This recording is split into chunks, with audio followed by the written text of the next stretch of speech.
bêta de 0,76, et ce qui nous permet un rendement de plus 0,71%. En ce qui concerne la diversification sectorielle, donc on est présent sur l'intégralité des secteurs et on a, comme je l'ai dit, près de 25% de liquidité, ce dont va nous expliquer Mathéo. Alors en effet, on a une part très importante de liquidité, environ, comme on peut le voir sur le premier graphique, entre 23 et 25% de notre portefeuille. C'est un choix de la part de notre club d'investissement. On a souhaité diminuer notre exposition au risque du marché en augmentant cette part de liquidité. On est en attente de signaux positifs du côté de l'Ukraine notamment. On attend des signaux plutôt positifs dans les semaines à venir. En revanche, s'ils n'arrivent pas, on n'est pas inconscient. Donc ce qu'on va faire pour éviter d'avoir de la perte de valeur sur notre cash due à l'inflation, c'est qu'on augmentera la pondération sur les secteurs qui sont plus défensifs et qui ont déjà fait leurs preuves dans des périodes d'inflation. Une forte volatilité signifie bien sûr des cours qui chutent parfois. Donc ce que nous avons fait, bien sûr, c'est qu'on s'est tenu à notre plan d'investissement. Sur certaines valeurs, on n'était pas investi totalement par rapport à la position que nous souhaitions obtenir. Et donc on a profité de certaines diminutions de cours pour renforcer certaines positions, tout en prenant certains bénéfices sur des valeurs qui surperformaient le marché, qui étaient un petit peu à contre-courant, et sortir les valeurs sur lesquelles notre espérance de gain à venir était réduite par rapport à nos anticipations. Le deuxième graphique est très intéressant, c'est en fait un test qui a été réalisé par Aptimum, donc en fait qui teste la résilience de notre portefeuille, notre politique de nous sous-exposer au risque du marché en ayant un taux de liquidité élevé a fait ses preuves. En effet, dans tout type de crises majeures qui sont survenues ce dernier siècle, on peut constater que notre portefeuille, qui est représenté en bleu, fait beaucoup mieux que le benchmark et est donc beaucoup plus résilient. Vous pouvez voir sur cette slide un graphique du rapport entre la performance et le risque. Donc on peut observer, nous on est en haut à gauche, qu'on est premier en termes de rendement, rendement entre guillemets, puisqu'on est à moins 4,79% à la date du 11 mars. Et concernant le risque, on est deuxième avec une volatilité d'environ 16%. Donc notre situation est relativement bonne face à nos concurrents, les autres principaux clubs du Challenge.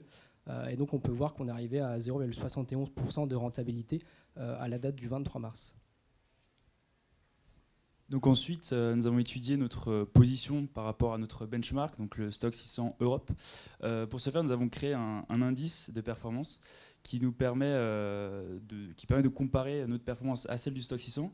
Donc lorsque l'indice est supérieur à 1, nous avons surperformé le Stoxx 600. Lorsqu'il est inférieur à 1, nous avons sous-performé.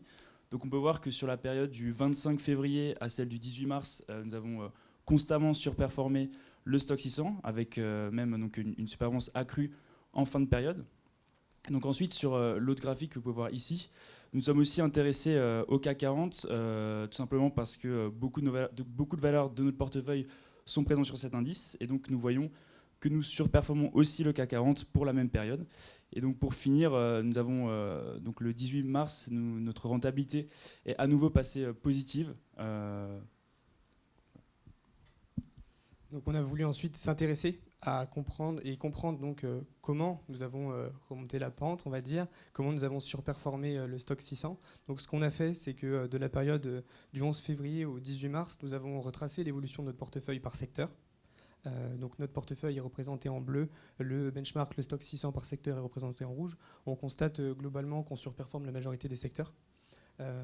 Donc voilà, c'est une preuve de force de la part de notre portefeuille. Le deuxième graphique est assez intéressant, c'est un graphique toujours d'Aptimum qui en fait montre bien évidemment la dimension de chaque secteur dans notre portefeuille, mais aussi la contribution de chaque secteur à la volatilité et donc au risque de notre portefeuille. En fait, ici, on retrouve 5 secteurs qui contribuent le plus au risque de notre portefeuille. C'est en fait quelque part des secteurs préférentiels de manière implicite dans notre gestion. On retrouve donc le secteur de la consommation discrétionnaire, le secteur financier, industriel, technologique, ainsi que le service aux collectivités. Donc on a retracé la performance nette de ces secteurs dans notre portefeuille sur ces mêmes dates, du 11 février au 18 mars. Et donc on a généré 11 531 €, ce qui représente un rendement de 1,83%. Et donc on constate que ces 5 secteurs sur lesquels nous avons accepté de prendre des risques ont contribué de manière très importante à la performance de notre portefeuille. Donc concernant les notations ESG de notre portefeuille, donc on a recalculé pour ce pitch le poids de notre portefeuille tout simplement en matière de ESG. Donc on peut se voir qu'on se situe à 18,9, donc on surperforme en ESG aussi le SBF 120 qui est à 19,1 et le CAC 40 qui se situe donc à 20,9. On a également pris en compte donc les notations de MSCI, donc qui est un site plutôt fiable sur les données. Et par rapport à notre couverture, on peut remarquer que plus de 90% de notre portefeuille est situé au-dessus de la notation A. Donc qu'est-ce qui nous permet justement d'avoir cette bonne notation? On va prendre en compte donc notamment le palmarès de la féminisation des instances dirigeantes dans les sociétés du SBF 120, donc un rapport qui a été publié par le ministère de l'Égalité Hommes-Femmes, avec Gessina qui se place en première position, la Française des Jeux en 4e position. On prend également en compte donc l'actionnariat salarié.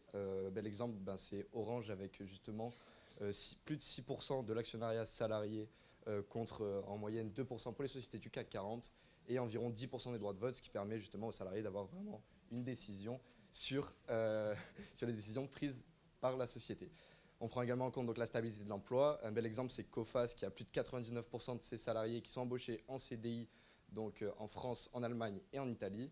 Et enfin, l'indice de l'engagement sociétal donc, qui a été publié par le Boston Consulting Group, avec Kane qui se place en première position avec une note de 71 sur 100, Danone en 3e position avec une note de 69 sur 100, pour une moyenne des sociétés du CAC 40 à 55 sur 100.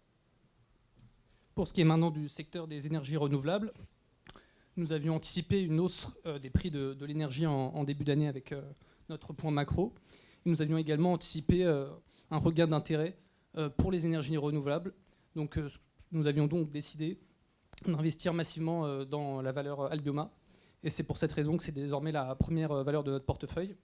Il s'est avéré que ça a été une bonne décision, puisque nous avons effectué un rendement de plus de 36%, et donc une plus-value de 11 318 €. Et nous avions effectué, donc, comme vous pouvez le voir sur le graphique, des achats par palier, que ce soit le 4 février ou le 2 mars. Donc la hausse du cours du titre Albioma s'est manifestée par deux raisons principales.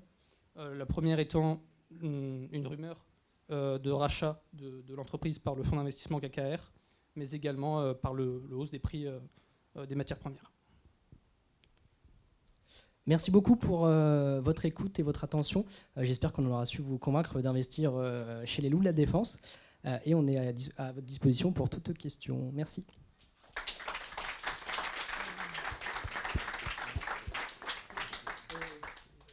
Je vais commencer par une question qui fâche. Comment vous écrivez le mot pérennité, s'il vous plaît? Non, on ne s'est pas trompé là-dessus. Un R, 2 N. Dites-moi oui, s'il vous plaît. Ouais, j'aurais dit comme ça. Ah. Oui, mais c'est pas comme ça qu'il est sur votre document. Non, mais sur votre document qu'on a reçu. Ah, ça c'est ma faute. Ouais. Ça arrive. Ça c'est ma faute. Quoique c'est un copier-coller du back-office, donc... Non, une question? Alors j'ai une autre question. Mais les questions... Non, mais c'est pas une question sur la... J'ai le droit de poser une question? Ah bon, pardon. Alors, j'ai vu que vous aviez retiré Pernod Ricard de votre portefeuille pour des questions de gouvernance. Donc on va parler de gouvernance. La saison des AG va commencer. Qu'est-ce que vous comptez faire? Est-ce que vous comptez voter ou pas à ces AG et comment?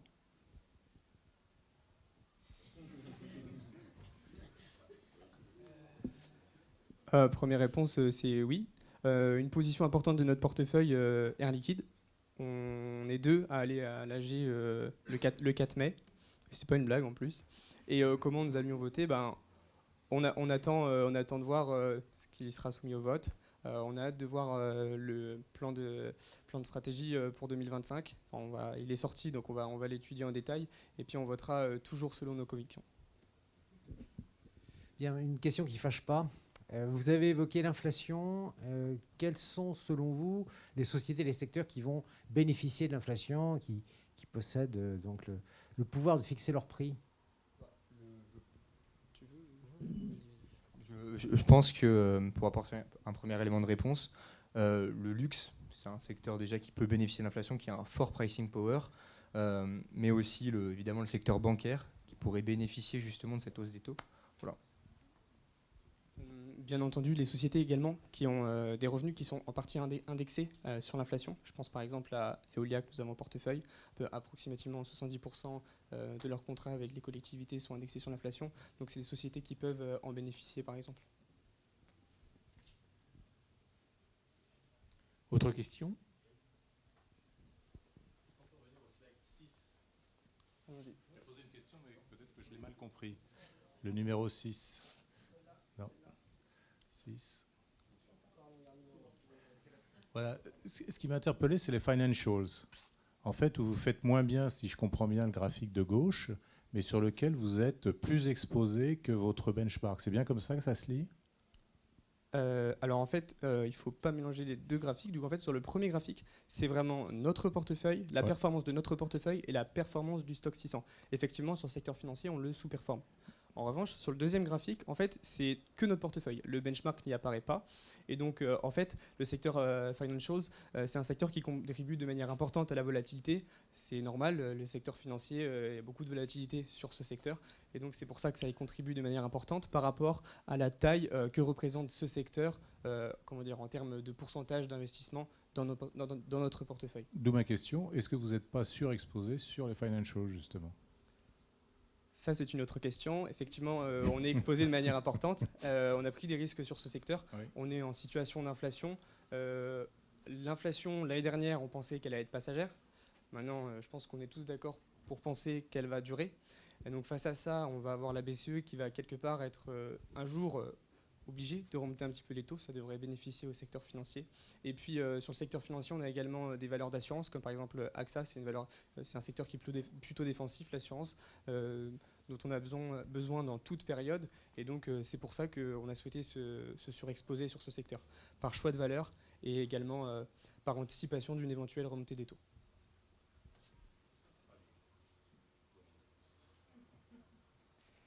Autre question? Qu'est-ce qui vous a semblé le plus difficile pendant cette période du dernier mois?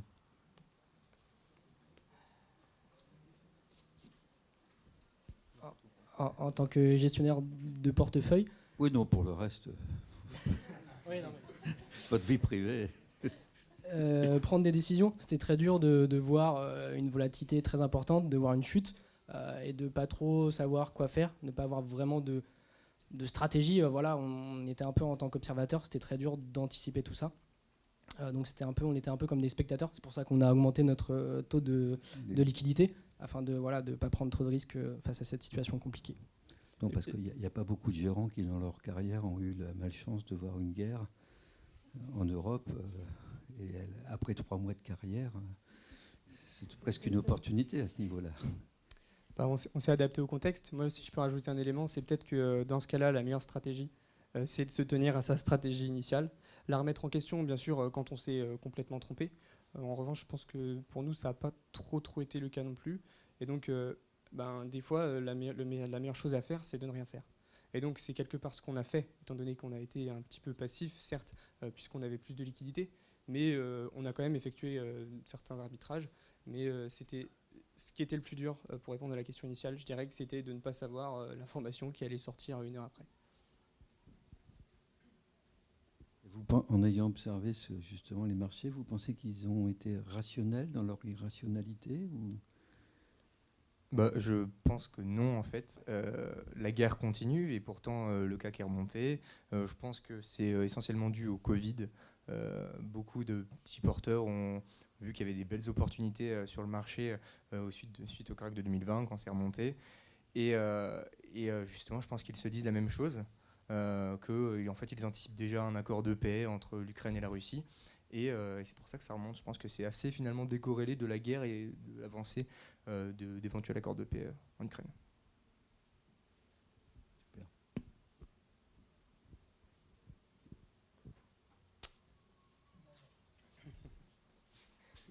Merci. Toujours dans ce slide, il y a un bon tiers de votre portefeuille qui est attribué à aucun secteur. On y retrouve quoi dedans? C'est super simple, du cash.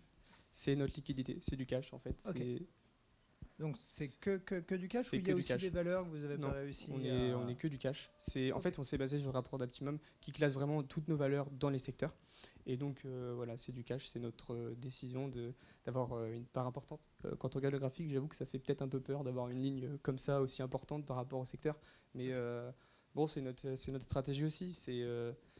On pourrait penser qu'on pourrait louper un éventuel rebond. Je pense qu'on s'en est plutôt bien sorti. On a réussi à revenir dans le vert récemment. Mais voilà, c'est du cash. Ok, merci.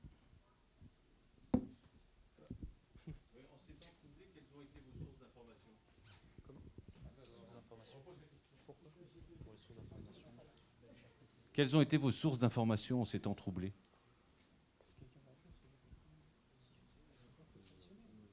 Honnêtement, ça n'a pas forcément changé. L'actualité, toujours, beaucoup.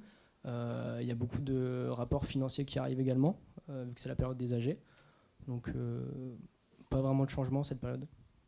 Après, la question, c'était peut-être plutôt par rapport aux informations qui sortaient sur la Russie, etc. Globalement, plutôt les informations officielles des gouvernements. On essayait de voir un petit peu les éventuels discours au départ qui étaient faits pour se faire une opinion personnelle sur la position des différents dirigeants. Et puis après, quand on a des sources qui sont fiables, qui donnent des informations avant qu'elles sortent, ou dès qu'elles sortent, on les croit. On y accorde un intérêt plutôt que les croire, et ensuite on les vérifie. Très bien, merci beaucoup.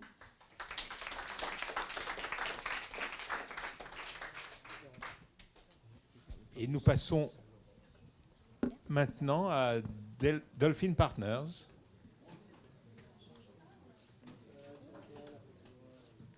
Donc ce soir on a Kera, Neil et Ethan. Bonsoir.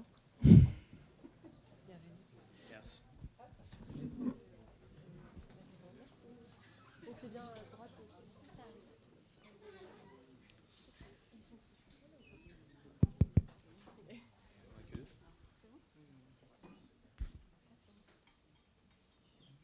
Bonjour à tous, merci de nous avoir reçus aujourd'hui à l'occasion de ce 4e Pitch Battle. Alors tout d'abord, je vais commencer par vous présenter un petit point d'actualité macroéconomique pour vous montrer comment on a adapté finalement notre portefeuille en conséquence. Alors tout d'abord, depuis près d'un mois, une guerre sévit en Ukraine et les marchés financiers forcément en prennent compte. Et ça s'est reflété tout d'abord à travers une inflation. On a une augmentation des prix de l'énergie, pénurie de matières premières. Tout ceci sont des facteurs qui nous ont portés à investir dans des ETF commodities. Ensuite, en ce qui concerne la politique macroéconomique des banques centrales, le mercredi 16 mars, il y a la Fed qui a annoncé un relèvement de ses taux de 25 points de base, ce qui représente une première depuis 2008. Et les traders anticipent maintenant une fourchette de taux compris entre 2,25% et 2,5% d'ici la fin de l'année. Et en ce qui concerne la BCE, ça pourra atteindre 0,5%. Voilà. Merci Ethan. Alors on va passer à la composition de notre portefeuille. Donc on va commencer par quelques chiffres. Donc contrairement à nos camarades des loups, on a décidé au contraire d'investir plus. Pour nous, c'était vraiment une opportunité lors de la baisse du CAC 40 d'investir plus. Et donc c'est ce qu'on a fait. On a augmenté notre taux d'investissement à 91,7% et on a aussi augmenté le nombre de valeurs dans notre portefeuille qui est maintenant de 56. Et on est toujours sur 9 secteurs. Donc pour commencer, on s'est basé sur les données d'Optimum. Concernant notre diversification sectorielle, comme vous pouvez le voir, donc à gauche, c'est notre ancien portefeuille au 11 février, et à droite, c'est notre nouveau portefeuille. On a renforcé nos valeurs dans le secteur énergie. On sentait qu'avec l'inflation et la remontée des taux, c'était un secteur qui allait mieux performer que les autres, ce qui a été le cas d'ailleurs. Pour ce qui est de notre diversification géographique, ça n'a pas trop changé, excepté pour l'Amérique du Nord, donc en particulier les États-Unis. On est beaucoup plus exposé et moins exposé à l'Europe en proportion donc, de notre portefeuille. Pourquoi ? Parce que la plupart de nos ETF commodities qu'on a acquéris sont basés aux États-Unis. Ensuite, concernant notre style de gestion, c'est toujours le même. Toujours le même, on est toujours très value. Et pourquoi ? Parce qu'on a la conviction qu'en période de conjoncture économique assez volatile et d'inflation, ce sont les valeurs qui performent le mieux selon nous. Quant aux évolutions à venir dans notre portefeuille, on souhaiterait se séparer de 2 secteurs qui sont consumer discretionary, qui est pour nous trop cyclique et qui va pas bien performer en 2022, surtout avec l'inflation grandissante. Et voilà, donc c'est ce qu'on a commencé à faire depuis le dernier mois, donc depuis le dernier pitch quand on s'est vu. On a baissé en proportion notre exposition à ce secteur. Et également pour les financières, parce qu'on observe depuis quelques jours un aplatissement de la courbe des taux. Et pour nous, c'est un indicateur que les marges des banques commerciales vont baisser. Et donc, c'est ce qu'on a aussi commencé à faire. Donc, on a baissé d'à peu près 6,5% notre exposition aux financières. Et maintenant, je vais laisser Neil parler. Donc, depuis le dernier pitch battle, nous prenons de plus en plus en considération les critères ESG quant à nos investissements, du moins sans compter la partie ETF que l'on a dans notre portefeuille. Pour ce faire, en tout premier lieu, on regarde les notations de nos entreprises via les données publiées par des agences de notation telles que Refinitiv et Sustainalytics. En pondérant justement ces données-là, nous avons une moyenne de risque de 16 selon Sustainalytics, ce qui représente un risque relativement très faible et qui s'est bien amélioré depuis le dernier pitch battle. Et ce qui montre justement notre volonté de nous améliorer de ce point de vue-là. Mais notre analyse au niveau des critères ESG ne s'arrête pas seulement à la notation. Nous avons certaines actions qui ne sont pas notées via Sustainalytics. Et donc du coup, nous regardons aussi les projets en cours de développement ainsi que les activités principales des entreprises. Nous avons plusieurs exemples. Le premier, qui est un très bon élève, c'est Air Liquide, avec une note de 14 selon Sustainalytics, qui est classé 10e dans son secteur, de mes souvenirs.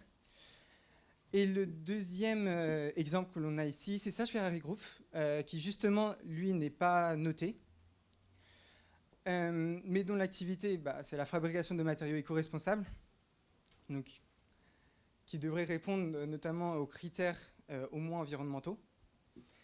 Et par ailleurs, au-delà des critères ESG, nous avons aussi réussi à les allier, du moins, avec les rendements. Par exemple, justement, sur Sage Ferrari Group, nous avons depuis qu'on a investi dessus, nous avons gagné 14%, ce qui représente un rendement plutôt conséquent. Merci à tous. Merci. Ah, je vais me déchaîner ce soir. J'ai vu que dans votre portefeuille, vous aviez du Total Energy. Oui. Qu'avez-vous pensé de la position de Clearway? Je me rappelle plus. Est-ce que voilà, nous rappeler Clearway a demandé à Total de sortir totalement de ses investissements en Russie. Accessoirement, Volodymyr Zelensky aussi. Hein.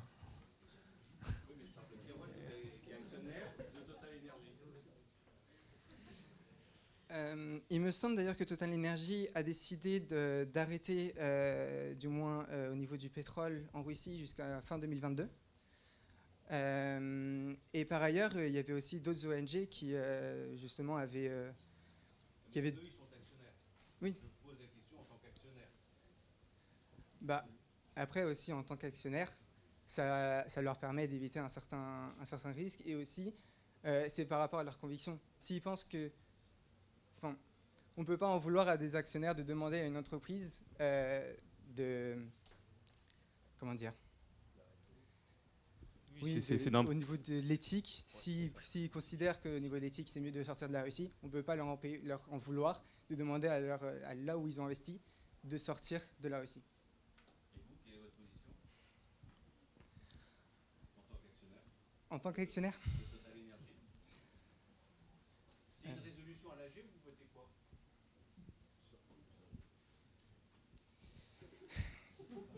Vous pouvez voter contre, hein, c'est pas interdit. Personnellement, je pense que d'un point de vue éthique, ce qui se passe en Ukraine, c'est particulièrement déplorable.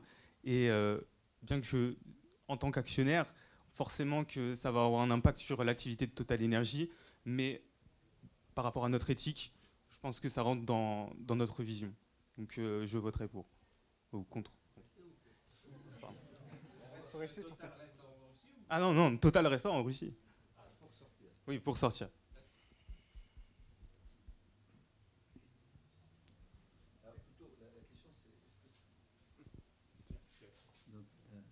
À votre avis, est-ce que ça va influencer le cours de Total, cette dispute ou cette interrogation?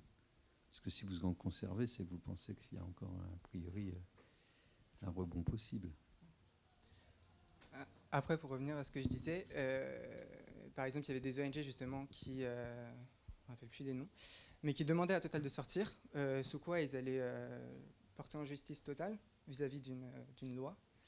Et donc du coup, est-ce que finalement sortir tout de suite, peut-être que ça va les faire perdre, mais est-ce que rester finalement ne les fera pas plus perdre dans le futur? C'est ça la question. Bah justement. Et donc, Vous n'avez pas tranché encore? non, on n'a pas tranché.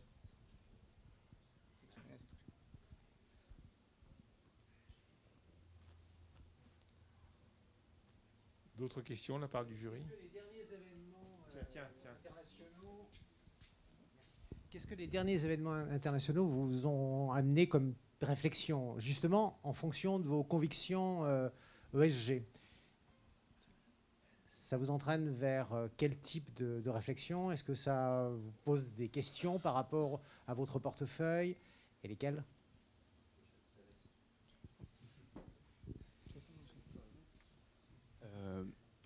C'est vrai qu'en ce qui concerne nos ETF, par exemple, l'actualité économique a fait qu'on a décidé d'acquérir plus d'ETF qui n'étaient pas forcément très portés vers l'environnement. Mais on les a acquises uniquement dans un but spéculatif parce qu'on préfère conserver notre vision ESG uniquement pour les entreprises. Nos ETF commodities, elles investissent principalement dans le pétrole, dans le gaz. Mais en même temps, on a vu qu'on n'est pas un fonds à vocation environnementale et on cherche aussi à générer du profit pour nos clients. Et c'est pour cette raison qu'on a décidé d'investir une partie de notre portefeuille sur ces ETF commodities. Mais en même temps, on conserve notre vision ESG en ce qui concerne les entreprises. C'est pourquoi on a 80% de notre portefeuille qui investit sur des valeurs qui ont une note en moyenne égale à 16 d'après Sustainalytics. Donc pour résumer, voici. Voilà.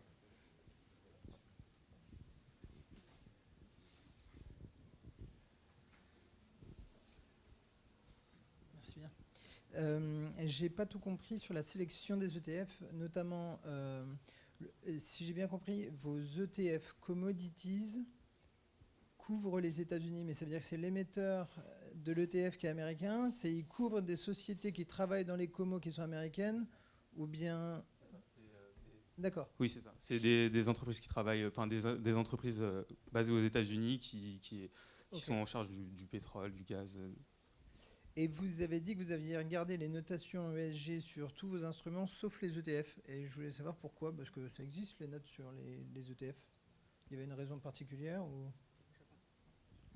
En fait, c'est pour répéter ce qu'avait dit Ethan. En fait, on veut principalement générer du rendement. Donc, ce qu'on a fait, c'est qu'on a à peu près un peu plus de 80% d'equity. Donc, on s'est dit que justement sur l'equity, on allait vraiment regarder les critères ESG pour que justement sur les ETF, les ETF allaient nous permettre de pouvoir profiter de plus de rendement malgré potentiellement des critères ESG pas très. D'accord. Donc il y a des valeurs ESG et des valeurs perf. Mais les deux, c'est difficile à trouver, c'est ça? Au niveau des ETF, c'est juste que les ETF, on les a vraiment pris pour gagner du profit. Donc on s'est dit que les critères ESG n'étaient pas forcément notre priorité sur les ETF. Après, sur les equity, par contre, on y fait attention. Ok, c'est du sens. Merci. Merci. J'ai une question justement sur les ETF. Donc vous dites que c'est 80%, c'est ça? Non, on a 80% dans... pardon, l'inverse, oui, on est d'accord. Un peu moins. Et du coup, en nombre, vous avez combien d'actions en fait? En nombre de lignes? Parce que sur les 56, du coup, il y a combien d'ETF et combien d'actions à peu près? 50. Bon, du coup, 46. On a 46 actions. Et vous avez beaucoup de titres en fait. Oui. Et justement, c'est parce que par rapport au groupe précédent qui n'en avait que 20, est-ce que c'est un choix pour plus diversifier ou est-ce que vous ne trouvez pas qu'il y a trop de valeur pour pouvoir les suivre? Alors, on est complètement d'accord avec vous. 56 valeurs à gérer, c'est à 5, beaucoup. c'est énormément. Ouais. Mais nous, en fait, on gère vraiment. Voilà, donc déjà, la première raison pour laquelle on a autant de valeurs, c'est bien sûr pour la diversification. On est sur 9 secteurs. Et donc, on a choisi de prendre un panel assez différent à chaque fois d'actions pour chaque secteur. Autrement, pour le nombre donc de 56, on avait prévu au dernier pitch donc de réduire le nombre de valeurs. On voulait surtout sortir de consumer, discretionary et financials. Maintenant, ces deux secteurs en particulier ont pris de très très grosses pertes après le début de la guerre en Ukraine. Et on a décidé, parce qu'on pensait sincèrement que ces valeurs allaient remonter, ce qui a été le cas. Et donc on a décidé d'attendre tout simplement, de pouvoir les diluer, voilà, avec moins de pertes. Mais à terme, on a prévu de réduire notre portefeuille d'à peu près une vingtaine de valeurs. Entre consumer, discretionary et financial, ça fait à peu près 10 valeurs pour la fin dont on va se libérer, quoi. Voilà. Et puis j'ai aussi une autre question sur votre manière d'approcher l'ESG. Vous le voyez beaucoup par les agences de notation. Quand on voit ce qui s'est passé avec Orpea, qui avait des très bonnes notes, on se dit que c'est peut-être pas suffisant. Et est-ce que vous avez une autre approche plus directe et si oui, comment? Alors, effectivement, c'est un peu la limite de l'approche, en tout cas sur les notations. Mais c'est pour ça qu'aussi on suit l'actualité, on suit les projets en cours de développement. Effectivement, ça ne permet pas de pallier entièrement le risque via les notations, mais disons qu'on est en cours de progression, on va dire. Qu'est-ce que vous entendez par suivre les projets en cours de développement? Par exemple, si je prends un exemple, on a Air Liquide qui va investir 300 millions dans des unités de production de gaz pur, très pur, qui va, par exemple, qui va permettre justement d'éviter 35 000 tonnes, l'émission de 35 000 tonnes de carbone, de CO2, ce qui représente à peu près l'émission de carbone de 11 000 loyers japonais, rien que pour l'électricité. Par exemple, on a ça. Il y a aussi Renault qui accélère son projet de moteur à hydrogène.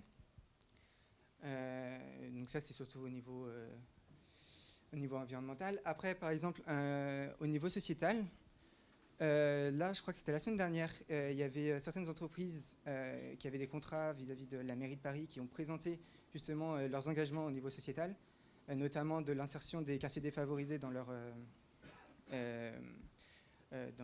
activités. Et notamment dans leurs employés. Et par exemple, on a BNP Paribas qui a 10% il me semble, hein, les chiffres, c'est 10% de personnel qui vient des quartiers défavorisés, en tout cas en France.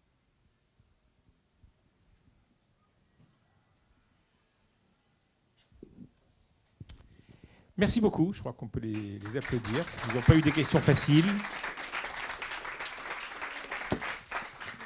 Et nous allons terminer par les petits nouveaux, Shubank, pour leur première prestation devant vous. Vous avez 3 minutes. Je crois que tout le monde est là. Jean, Rodrigue, Thomas, Olivier et Raphaël. Bienvenue.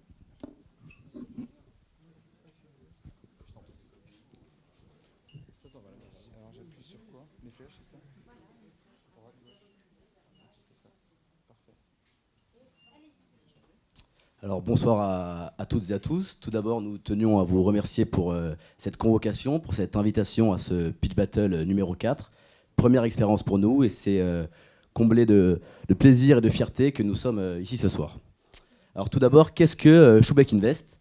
Donc Shubank Invest est un club de finance composé de 5 étudiants en magistère banque, finance, assurance, présidé par Madame Carré-Talon ici présente. Donc, oui, c'est un club de finance. Excusez-moi.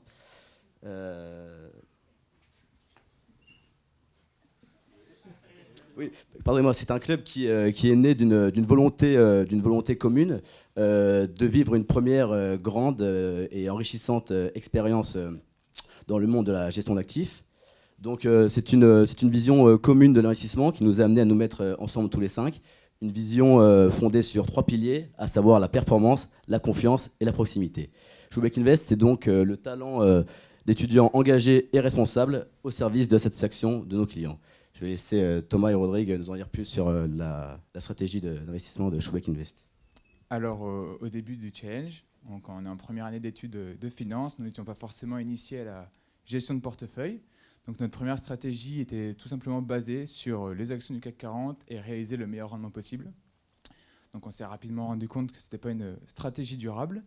Nous avons donc décidé de faire évoluer cette stratégie en intégrant différents critères, notamment la diversification sectorielle et géographique, puis la diversification des types d'actifs, notamment on avait acheté à l'époque plusieurs ETF, et enfin et surtout nous avons intégré le critère ESG. En effet, il a été remarqué, notamment par le label ISR, que les entreprises avec une notation ESG élevée réalisaient à long terme des performances supérieures aux autres. Et c'est aussi pour nous un critère qui nous permet d'aider nos clients à matérialiser leur engagement en matière d'investissement responsable. Ouais, merci Thomas. Et en plus des critères ESG, nous avons récemment initié une diversification géographique de notre portefeuille, qui reste encore, il faut reconnaître, assez limitée, puisque quand on regarde notre portefeuille, il est majoritairement constitué d'actions françaises du CAC 40. Mais au fur et à mesure de l'élaboration de nos stratégies, on a compris l'importance de cette diversification géographique et on compte la poursuivre intensément dans les jours à venir. Le dernier choix stratégique qu'on a mis en place et dès le début, c'est celui de ne pas investir dans les crypto-monnaies. Alors, première raison, c'est parce qu'on a estimé tout simplement qu'on n'avait pas les connaissances nécessaires pour investir dans ce type d'actifs. Et deuxième raison, c'est que le manque de transparence et la très forte volatilité des cryptoactifs amenaient à faire prendre beaucoup trop de risques pour notre portefeuille. Et donc, c'était plus raisonnable de ne pas investir dans tout ce qui est cryptoactif. Donc voilà pour ce qui est de notre stratégie globale. Je laisse Olivier et Raphaël poursuivre sur la construction de notre portefeuille. Oui, alors concernant justement la construction et la diversification de notre portefeuille aujourd'hui il est constitué de 33 actifs qui sont répartis sur 12 secteurs d'activité différents. Alors nous avons essayé de miser sur la diversification en nous présentant sur l'ensemble des secteurs qui sont représentés sur les marchés financiers. Mais comme on peut le voir, les trois principaux secteurs les plus représentés au sein de notre portefeuille sont l'industrie, l'énergie et les ETF, notamment CAC 40 et Stoxx 500.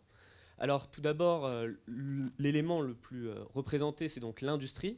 Et donc pourquoi l'industrie? Alors on a fait un choix fort de miser sur l'industrie à hauteur de 18% de notre portefeuille, car la crise du Covid-19 nous a permis de nous rendre compte qu'il s'agissait en réalité d'un électrochoc, d'une prise de conscience par les pouvoirs publics et les professionnels du secteur, de l'importance de relocaliser justement une partie de l'industrie. Et donc c'est pourquoi nous nous sommes engagés sur cette voie.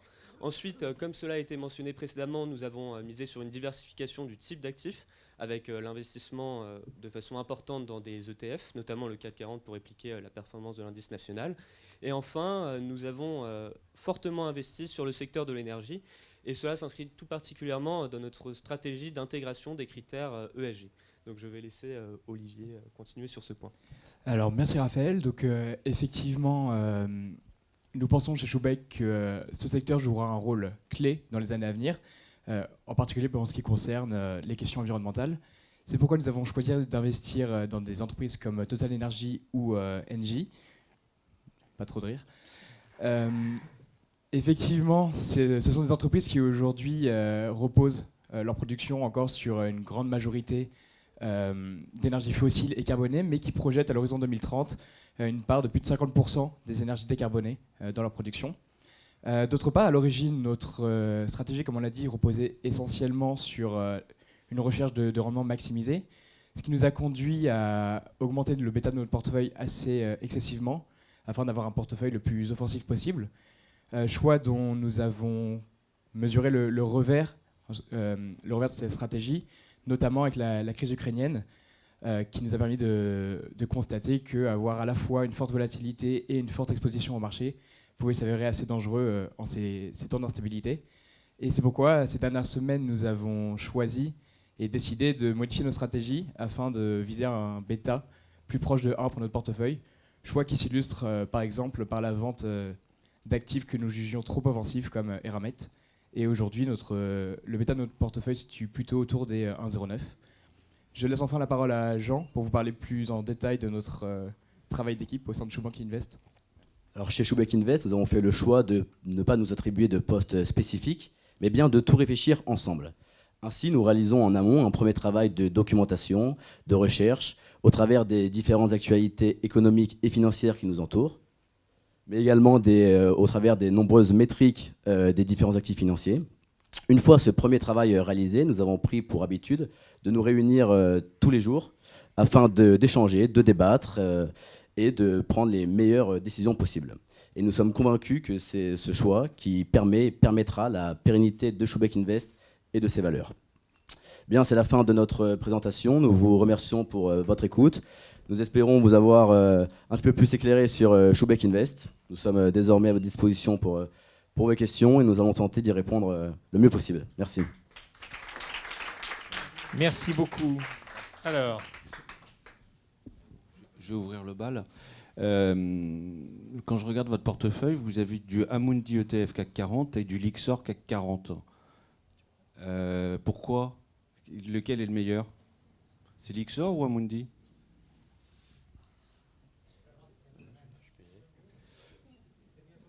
Bon, c'est quasi le même, je pense. C'est juste, c'est la diversification. On diversifie. Ah oui, sur le même sous-jacent. Ah, on ne sait jamais. Hein. On diversifie les acteurs. Il y en a un qui peut faire faillite, c'est ça? Voilà, par exemple. On n'est jamais trop prudent. D'accord. Alors, donc, même question pour Dolphin. Total Energy, parce que vous en avez. Et vous avez cité tout à l'heure.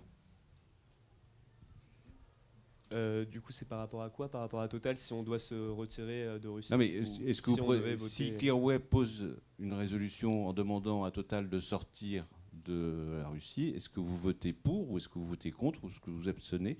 Et en fonction de ça, et je rejoins la question du président du jury sur quelle est votre position par rapport à l'augmentation ou pas du cours de Total. Justement, donc par rapport à ça, concernant le retrait de Russie de Total, je pense que comme les groupes précédents, nous prendrons la position de l'éthique, justement, de prendre des positions financières qui reflètent quand même un minimum nos convictions personnelles et les convictions de nos clients. Et par rapport justement à Total, je pense qu'ils vont arrêter de nouveaux investissements en Russie, mais les investissements qui sont en cours vont persister. Et je ne pense pas que l'on devrait forcer Total à se retirer de ces projets qui ont déjà coûté beaucoup d'argent et qui pourraient coûter notamment au niveau de la valorisation de l'entreprise.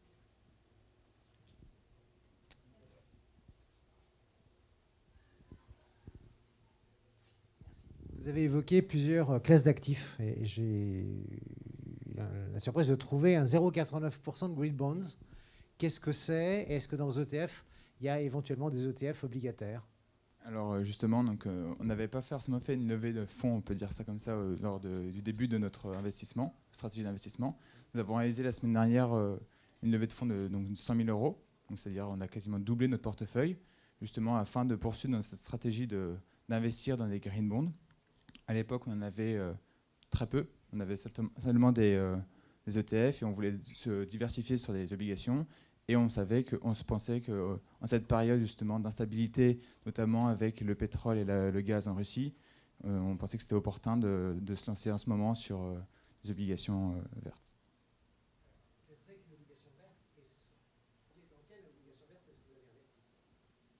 Alors nous, sur notre portefeuille, on a investi une obligation, je ne saurais pas vous dire ça en détail, donc on a acheté l'obligation verte, mais...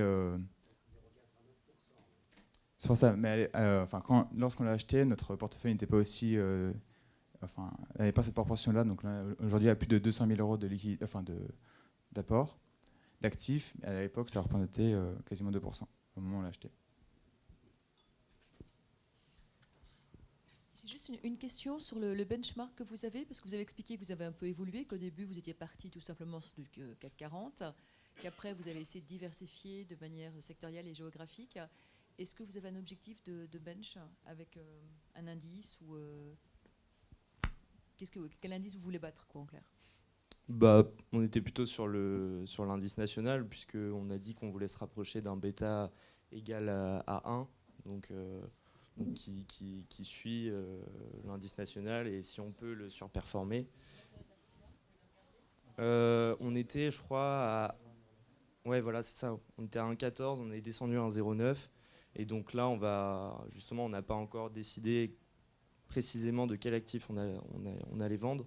Mais en fait, on a fait une levée de fonds la semaine dernière, je crois, il y a une semaine jour pour jour, qui nous a permis de dégager des liquidités et un peu de retravailler notre stratégie. Et donc, on va essayer de vendre des actifs qui sont trop offensifs. On a déjà vendu Eramet. Et peut-être de racheter aussi des actifs. Je parlais tout à l'heure de la diversification géographique. On a encore, je crois que c'est moins de 5% de notre portefeuille qui sont des actifs investis ailleurs qu'en France. Et donc, on aimerait développer ça, mais on n'a pas encore défini précisément quels actifs on allait acheter. C'est encore un sujet en réflexion au sein de notre club. Petite question sur...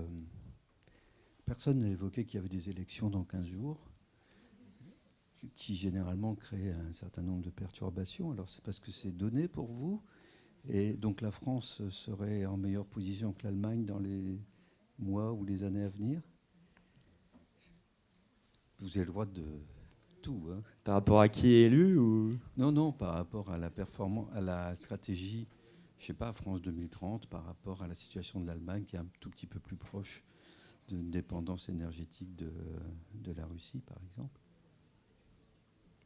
Est-ce que ça crée des opportunités? C'est une contrainte? Vous n'en tenez pas compte? Enfin, il y a des élections quand même. Généralement, peut-être qu'elles sont tellement données ou anticipées, je ne sais pas. C'est une question. Je ne sais pas, mais sur la dépendance aux énergies, on sait que en France, notamment par rapport au gaz russe, on est moins dépendant que l'Allemagne. Je crois que c'est moins de 20% en France, alors qu'en Allemagne, je ne connais pas les chiffres exacts, mais il me semble que c'est... Ouais, je me demandais si c'était même pas plus de la moitié. Enfin, c'est beaucoup, et donc c'est vrai qu'on est peut-être plus en position de... On a plus de marge de manœuvre, je pense, en tant que pays France qu'en tant que pays Allemagne. Après, je vois pas bien. La question qui peut se poser, est-ce que ça va être plus d'Europe ou moins d'Europe? Et donc, à partir de ce moment-là, est-ce qu'on peut avoir des divergences aussi marquées? Je pense qu'il y a des divergences marquées, et notamment sur, par exemple, la question du nucléaire, où les Allemands sont plutôt ont clairement choisi d'être contre, et les Français, à l'inverse, ont choisi de reconstruire des réacteurs à l'horizon, je ne sais plus, dans 20 ans ou 10 ans. Je crois que c'est 6 EPR. Et donc, on voit bien qu'il y a des divergences, et qu'en même temps, dans le cadre de la crise ukrainienne, l'Europe a répondu d'une voix plutôt unie.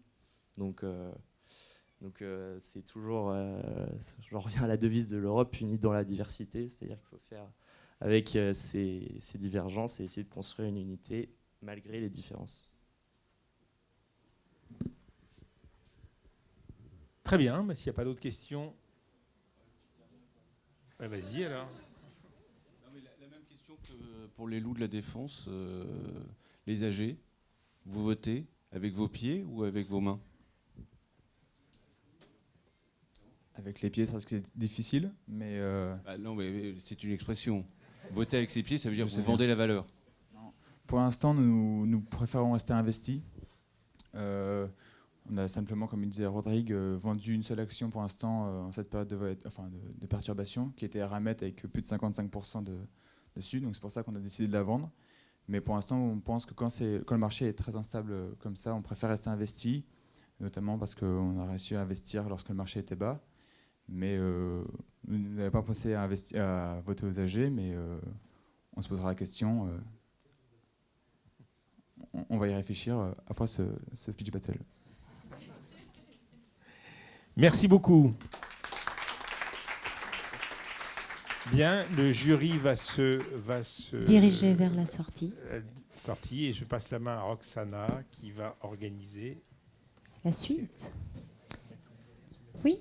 Alors je vais appeler, donc pendant que Aldo accompagne les membres du jury pour aller délibérer, j'appelle donc Arlette Berliocchi, direction de la communication Thermador Group, et Julie Ricard, Investor Relations, Société Générale. On va vous mettre des chaises. On vous met des chaises? Ouais.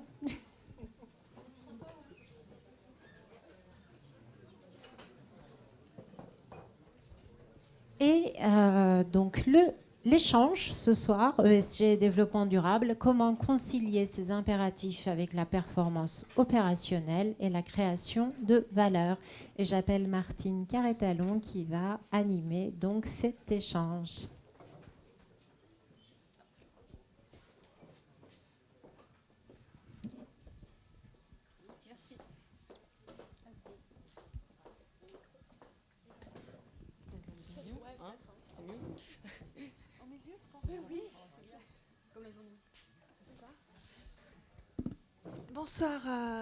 Bonsoir à tous. Donc on a ce soir un sujet non seulement passionnant, mais en plus en ligne avec le thème imposé pour les différents clubs qui ont participé aux petites vidéos. Et moi, je ne résiste pas au plaisir, voilà, en tant que professeur, de conseiller des lectures. Et en particulier, récemment sorti La transition énergétique, objectif zen pour zéro émission nette, de Fanny Henriet et Kathleen Schubert, qui est enseignante, qui est professeure à Paris 1. Et voilà, donc je l'ai sous la main. C'est tout petit et en même temps, c'est très complet. Et donc, vous aurez beaucoup d'informations qui, je pense, ne seront pas complètement inutiles pour définir cette stratégie ESG où on voit que c'est très compliqué. On a vu que pour certaines questions, les réponses ne sont pas évidentes du tout. Et de fait, je pense que ce n'est pas évident. Et je voulais revenir du coup avec vous sur cette page, qui est la page 73 de ce petit livre, où les auteurs font référence au discours qu'on appelle le discours qu'il avait intitulé « La tragédie des horizons » de McCartney, qui était gouverneur de la Banque d'Angleterre entre 2013 et 2020, et qui distinguait dans son discours 3 grandes catégories de risques. Premièrement, liées au réchauffement climatique, puisque ESG, il y a plusieurs dimensions, on y reviendra ce soir, mais c'est déjà si on commence par ordre, par le E, on va commencer par ordre. Sur le réchauffement climatique, 3 risques principaux. Premièrement, le risque physique, avec, on peut penser évidemment, les inondations, les tempêtes qui provoquent des dégâts matériels et qui perturbent les chaînes d'approvisionnement. Deuxièmement, le risque de transition, qui regroupe les risques financiers, donc ça va vous intéresser, et je pense que c'est en lien avec les sujets de ce soir. Risques financiers causés par le processus d'ajustement vers une économie décarbonée. Et McCartney, déjà en 2015, nous alertait sur le fait qu'une transition énergétique rapide et non anticipée conduirait à une forte dévalorisation des entreprises dont l'activité est très dépendante des énergies fossiles, qui pourrait ensuite affecter la stabilité financière dans son ensemble. Et là, avec l'Ukraine, on a un cas d'école juste majeur. Je ne pense pas même qu'en 2015, ils pouvaient même imaginer un choc qui entraîne des changements aussi drastiques, aussi rapidement. Et enfin, 3e risque extrêmement intéressant, le risque juridique qui pourrait survenir si les individus ou entreprises qui ont subi des dommages liés au changement climatique demandent une indemnisation aux entreprises responsables. Et en ce moment, la loi bouge aussi. Et en ce moment, on voit apparaître de nombreux procès en cours portés par la société civile. Et là où les auteurs, je trouve, sont extrêmement intéressantes, c'est un petit peu comme Ulysse, hein, entre les 2 monstres, entre Charybde et Scylla. C'est très compliqué puisqu'elles montrent que, en fait, du coup, les entreprises vont se retrouver entre 2 principaux risques. Premièrement, le risque de ne rien faire, référence au donc risque, le premier risque physique dont on a parlé, et puis le risque juridique. Et deuxièmement, le risque de faire. Et là, c'est tous les risques de transition. Et je comprends que ces questions sur, justement, Total Energy sont si compliquées. C'est que ces risques de transition sont majeurs. Et je pense que ça va être extrêmement intéressant d'en parler ce soir. Alors ce soir, on a de la chance, parce que pour parler justement de ces 2 types de risques, on a 2 représentantes de 2 entreprises extrêmement engagés. Donc là, le risque de ne rien faire, ce sera pas le risque, mais ça va être intéressant justement de voir votre position à l'heure actuelle, avec ici ce soir une représentante de Société Générale. Société Générale, partenaire de ce challenge, mais aussi partenaire de Paris Dauphine depuis très très longtemps. Et dans les institutions financières, une des institutions financières les plus engagées, avec dans les différents classements, dans des prix en 2019, premier rang mondial, 2020 un autre prix. Donc voilà, donc on a énormément de la chance d'avoir justement ce regard de Société Générale sur les changements en cours, et Thermador pour l'industrie, et on a également énormément de chance dans la distribution, et tellement engagé dans la rénovation énergétique. Et je pense qu'effectivement, les économies d'énergie vont être cruciales, puisque quand on parle de transition, on parle aussi de sobriété et de comment, du coup, mieux consommer et économiser cette énergie qui va effectivement, vous l'avez bien vu dans vos placements, coûter de plus en plus cher. Donc ce que je vous propose, c'est de commencer sans plus tarder sur aujourd'hui, voilà, quelles sont les décisions prises, comment vous abordez ce sujet. Ensuite, on pourra parler un tout petit peu de futur, mais ce que je vous propose, c'est de rendre, puisqu'on est, voilà, on est entre nous ce soir, de rendre cet échange le plus interactif possible, et donc de prendre voilà, au fil de l'eau aussi les questions quand elles vous viennent, de pas forcément, on essaiera de garder un temps enfin pour les échanges, mais voilà, je pense que ce qu'on s'était dit, c'est qu'on avait envie d'interactivité, et donc s'il y a un moment, une question vous traverse, n'hésitez pas à lever la main. On commence par Thermador. Donc je ne sais pas si vous connaissez Thermador et si vous en avez dans votre portefeuille, j'espère que oui. Non, vous ne connaissez pas? Donc c'est une société de distribution qui a été créée en 1968, de distribution spécialisée. Donc les clients sont des grossistes en chauffage sanitaire, avant le plombier, donc il y a le chauffage sanitaire, ou dans la grande surface de bricolage. Ça a été coté en bourse en 1987. Donc un parcours boursier qui est assez exemplaire, une société qui est très bien connue de ceux qui investissent, mais surtout des actionnaires individuels, puisqu'on a en fait 41% d'actionnaires individuels, 49% d'institutionnels, et le reste, c'est les dirigeants et les actionnaires salariés et anciens salariés. Donc, une structure qu'on cale un peu à notre petit niveau, hein, sur Air Liquide, et qui a fait ses preuves en fait, au niveau boursier. Donc, on a été très engagé depuis longtemps sur tout ce qui est ESG, notamment au travers de l'indice Gaïa, qui nous suit depuis, je crois que depuis quasiment la création, on est dans l'indice Gaïa, on performe bien sur la partie mid-cap, puisqu'on est coté, on est une société de 712 personnes, donc moyenne, valeur moyenne. Et du coup, depuis toujours, en fait, on a été très engagé surtout sur le S, nous, en fait, avant le E, puisque donc à la fois sur nos actionnaires salariés, sur l'actionnariat salarié, sur le fait qu'on essaye de partager les bénéfices. On a aussi quelque chose d'assez particulier chez Thermador Group, c'est qu'on a la transparence des salaires. Donc on affiche les salaires une fois par an, ça c'est une particularité chez nous. Tout le monde, par filiale, mais tout le monde. Donc ça c'est quelque chose qui a été pratiqué depuis la création, c'est pas banal. Donc et on essaye d'avoir une ancienneté moyenne, on a une ancienneté moyenne de nos personnes de 10 ans. C'est parce que en fait on est composé de 15 filiales qui sont chacune spécialisées sur leur marché. Donc c'est que des petites structures. La plus grosse ça fait une centaine de personnes. Au total c'est 112 personnes. Donc chaque filiale est un peu indépendante et gérée comme une micro PME.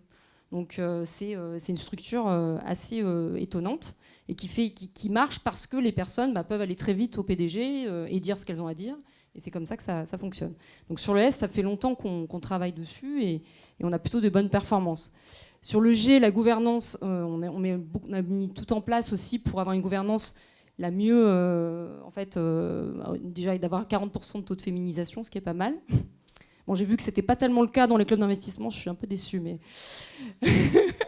mais bravo aux filles, alors. Mais donc... Du coup, d'ailleurs, à la fille, même. La fille. Oui, mais il y en a d'autres dans l'assistance, après. Donc, oui, bravo. D'autant plus pour la fille qui a... Donc, taux de féminisation de 40% et un équilibrage... on essaie d'équilibrer la gouvernance le plus possible depuis des années, en essayant d'avoir des administrateurs extérieurs. On voit que c'est important. Dans certaines sociétés, ça a été même très, très problématique, le fait d'avoir une gouvernance qui soit centralisée, autocratique. Donc nous, c'est vraiment quelque chose sur lequel on a travaillé.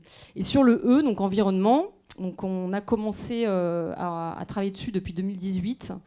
On sort dans notre rapport annuel, comme toutes les sociétés cotées, notre déclaration de performance extra-financière. Et aujourd'hui, on s'engage sur des critères donc qui sont listés dans ce document que je vous engage à lire, qui est notre rapport annuel, qui est notre document d'enregistrement universel qui est sorti très récemment, ou sur lequel on explique tout ce qu'on va faire pour les années futures. Donc aujourd'hui, l'environnement, c'est à la fois nos produits, puisqu'on a beaucoup de produits qui sont des produits, comme vous disiez, pour comme la ventilation double flux, pour éviter, comme on est dans le chauffage, il y a beaucoup de choses là-dessus. Et puis, sur également comment on va aider vers la rénovation énergétique dans les bâtiments, puisqu'on travaille beaucoup pour le bâtiment aussi, sachant que nous, dans l'environnement, comme on est une société de distribution, sur la partie, donc je ne sais pas si vous connaissez les scopes 1, 2, 3, le 1 et 2 c'est le direct, et le 3 c'est l'indirect dans tout ce qui concerne justement les matières premières, etc. Comme nous on est distributeur, forcément c'est plus compliqué d'aller chercher auprès de nos fournisseurs, et c'est quelque chose sur lequel on s'engage dans les années futures pour mieux discerner d'où viennent les produits, comment ils sont fabriqués, etc. Voilà en quelques mots. Avec un fort impact de la guerre ukrainienne, j'imagine. Alors oui, le fort impact, il est surtout... Alors nous, on est très peu touchés par le chiffre d'affaires. On n'a quasiment pas de chiffre d'affaires en Russie, donc je dirais que c'est facile, entre guillemets, pour nous, puisqu'on n'a pas besoin de se dire... on l'a dit, de toute façon, notre PDG a fait un communiqué de presse pour dire que le peu qu'on avait, de toute façon, on ne voulait plus livrer la Russie. Donc c'était... Mais je veux dire, nous, on n'a pas des enjeux forts. Et puis, il y a les hausses de prix qui sont énormes partout. Mais c'est vrai que le contexte inflationniste, comme on est dans le B2B, c'est plus facile de faire appliquer des prix et des hausses de prix que quand on est en B2C. On a une partie au B2C, mais c'est quand même plus facile en B2B parce que les grossistes, l'installateur, il augmente et les spirales inflationnistes sont en général plus faciles pour nous. Merci beaucoup. Alors, comment on a de si bons classements à la Société Générale ? Alors, peut-être je reviendrai après sur les bons classements, mais c'est vrai qu'on est assez fiers parce que cette année, on est triple A chez MSCI. Donc, j'ai vu que la plupart d'entre vous avaient regardé l'agence MSCI pour prendre en compte les valeurs dans vos portefeuilles. MSCI, nous, on considère que c'est l'agence de notation qui est la plus regardée par les investisseurs. Et triple A, ça veut dire qu'on est dans le top 1% en fait, de toutes les industries dans le monde. Ce qui est assez fort, sachant qu'à la Société Générale, on finance des énergies fossiles, qu'à la Société Générale, on a eu quelques problèmes, on a eu quelques controverses, notamment avec les autorités américaines. Et donc, pour nous, ce classement, ça veut dire qu'on a réussi à compenser, par d'autres actions, et je les détaillerai après, mais on a réussi en fait à compenser totalement le fait qu'on puisse avoir des controverses en tant que banque, le fait que qu'on ait une empreinte carbone qui soit encore un peu élevée. Et donc c'est vrai que ce triple A, on en est très fiers. Et avec Sustainalytics, on est aussi passé en low risk. Donc Sustainalytics, je veux aussi que vous aviez regardé. Sustainalytics, c'est une agence de notation qui est un peu spéciale parce qu'en fait, c'est une agence de notation chez qui la gouvernance prend beaucoup de poids.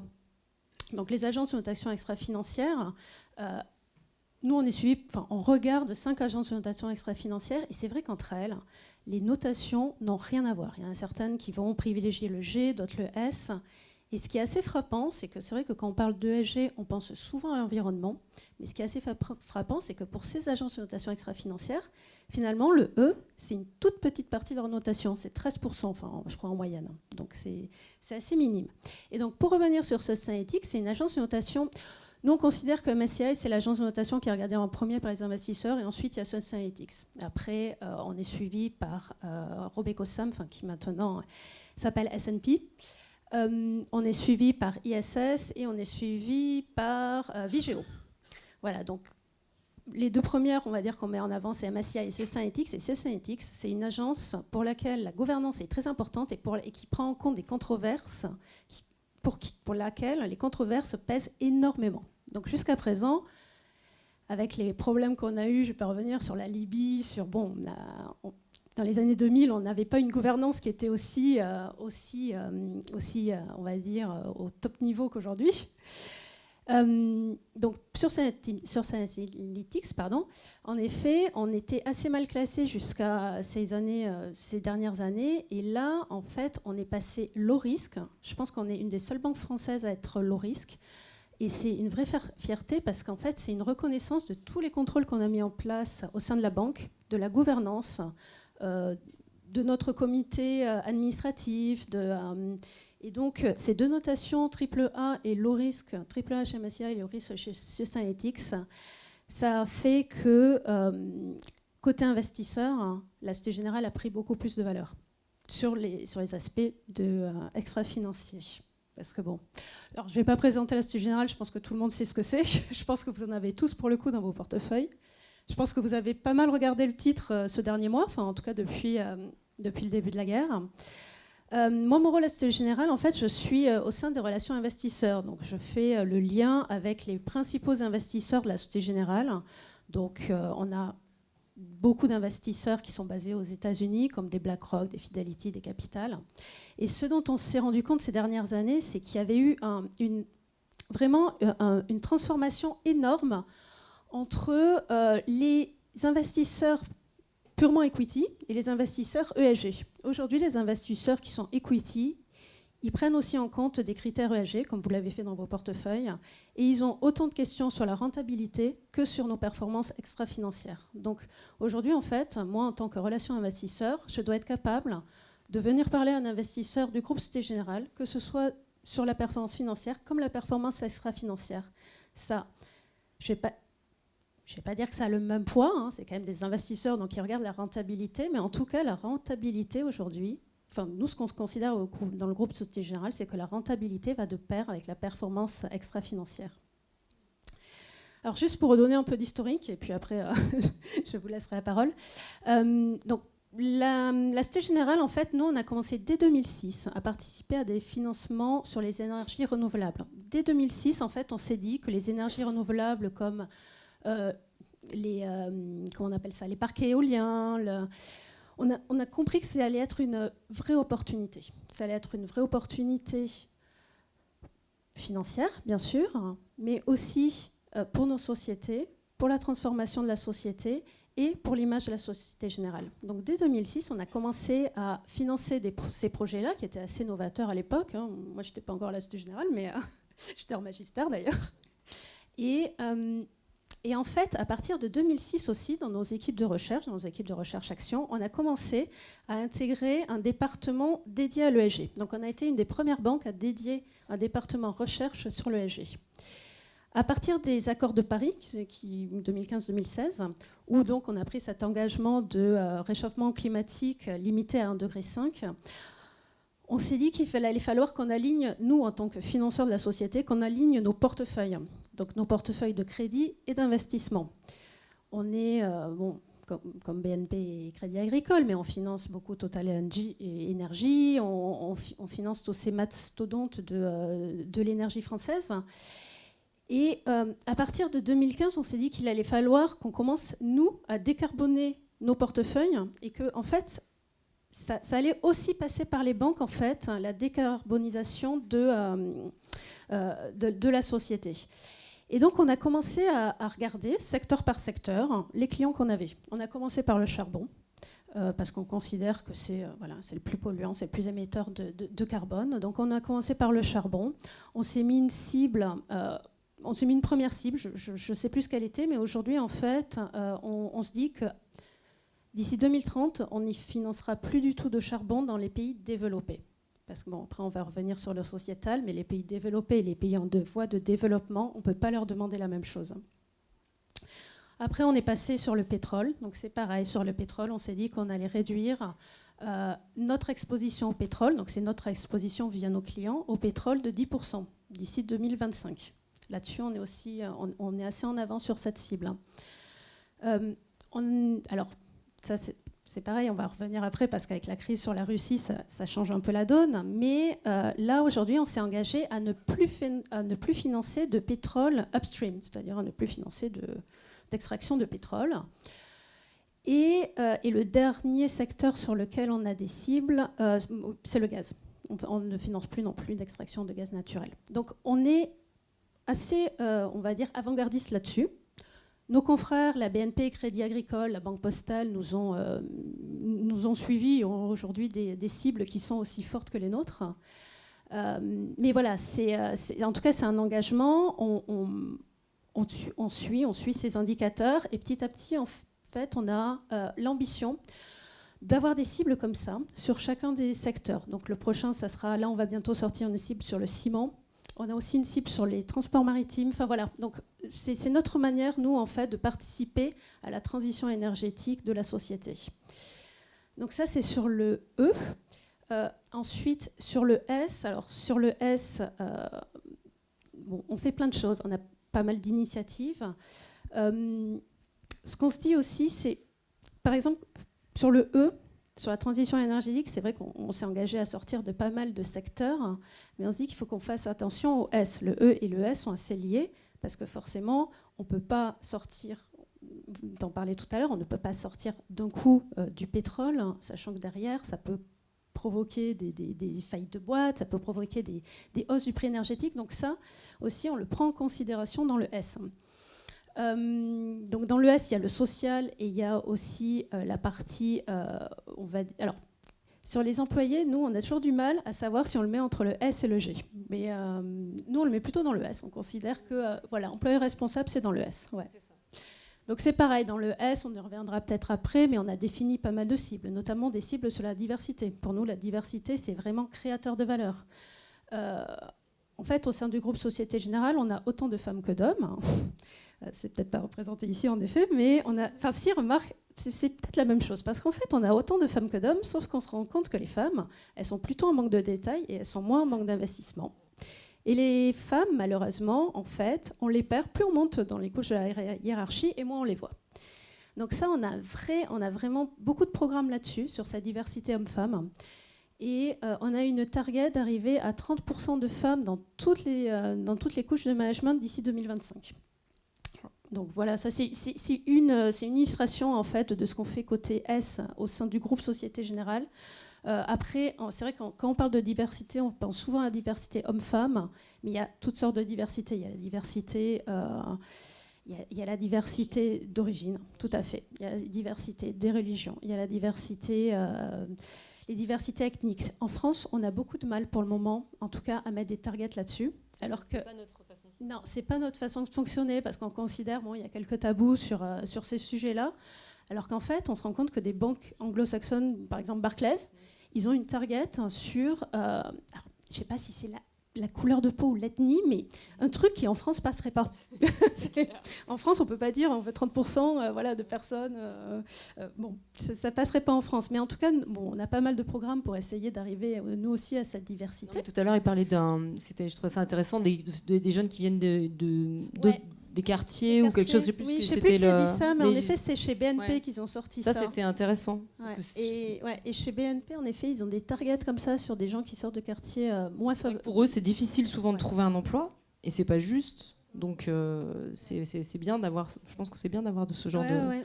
Moi, j'avais trouvé cette cible superbe quand ils l'ont sortie, en effet. Et puis après aussi, la diversité, c'est la diversité d'âge.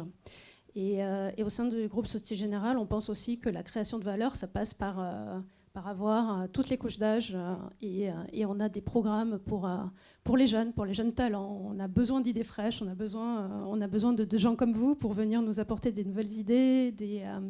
Je pense que vous avez aussi une autre vision de la RSE. Enfin, vous avez un peu grandi avec la RSE. Nous, moi, c'est quelque chose que j'ai découvert il y a 15 ans et j'étais déjà diplômée depuis un moment. Donc voilà, donc on a aussi des programmes comme ça pour promouvoir les jeunes talents dans le groupe.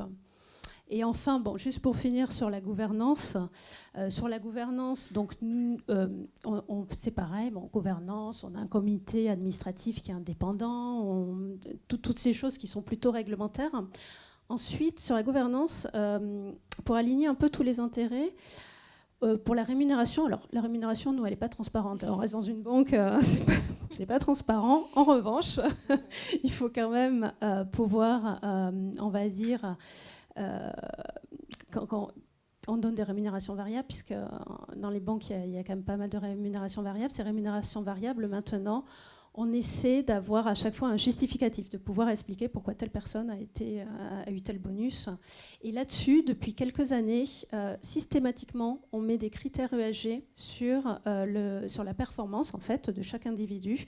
Et son bonus est indexé sur des critères ESG. Ça va dépendre, voilà, en manque de détails, ça va être la promotion de prêts environnementaux à des particuliers, en manque d'investissement, ça va être combien d'énergie renouvelable, je sais pas.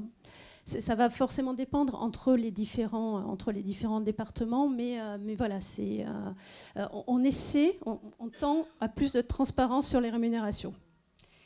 Et juste pour finir aussi, tout ça en fait, à la Société Générale, je pense que ça marche plutôt bien parce que ça fait des années qu'on essaie de former énormément dans le groupe et de former tout le monde et toutes les fonctions.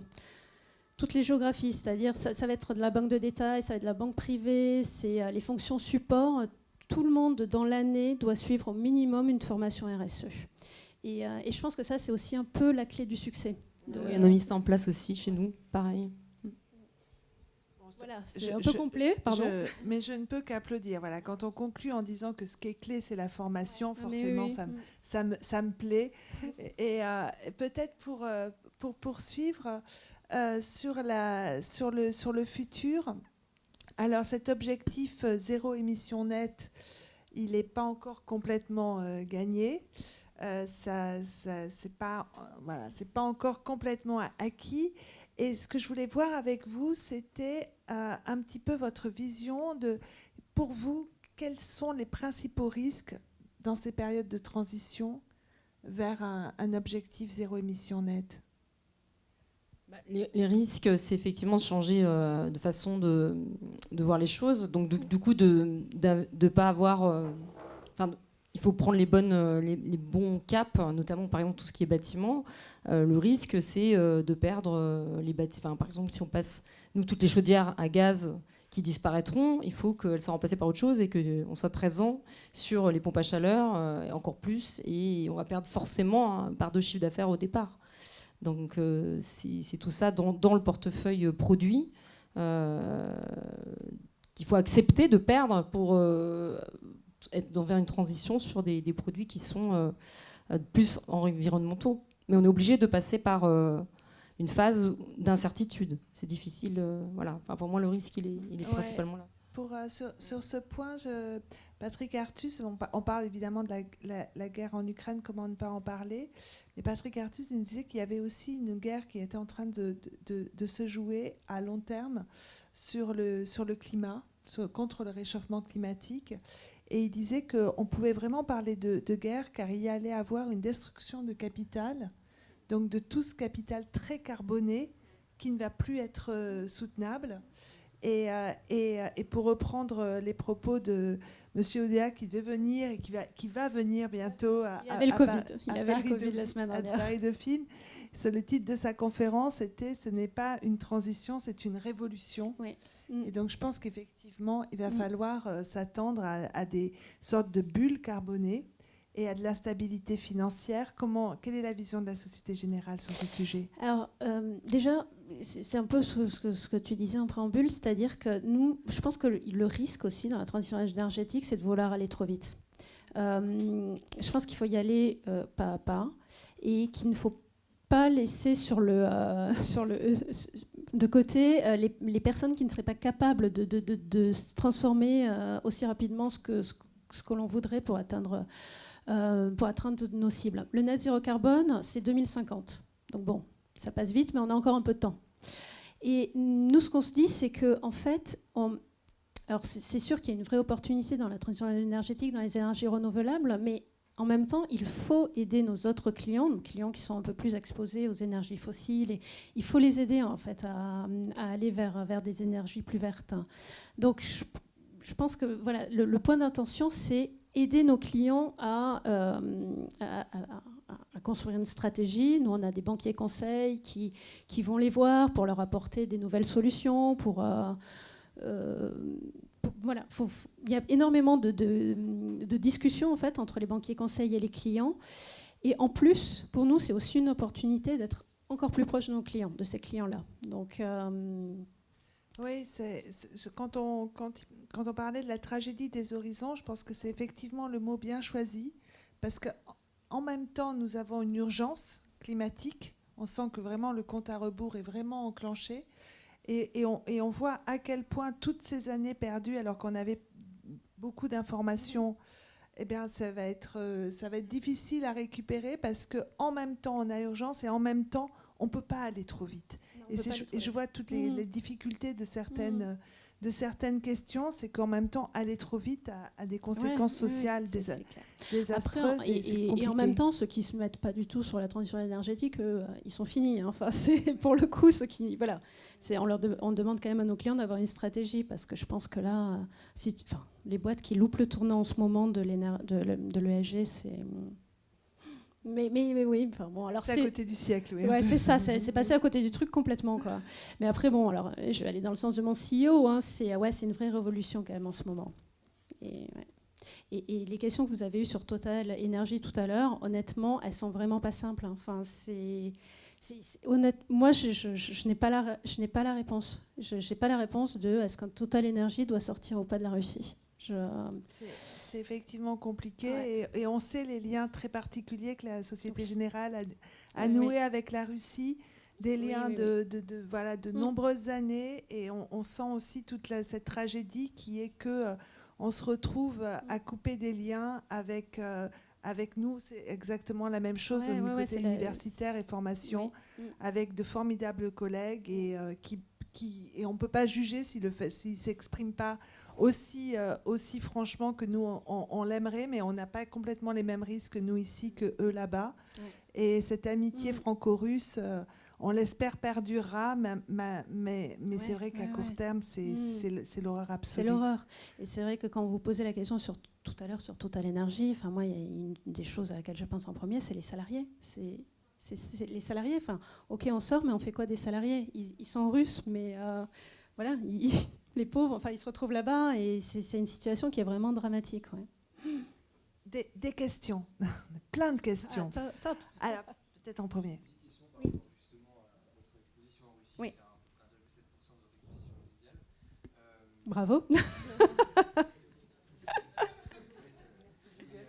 T'as regardé le communiqué de presse, c'est bien. Oui.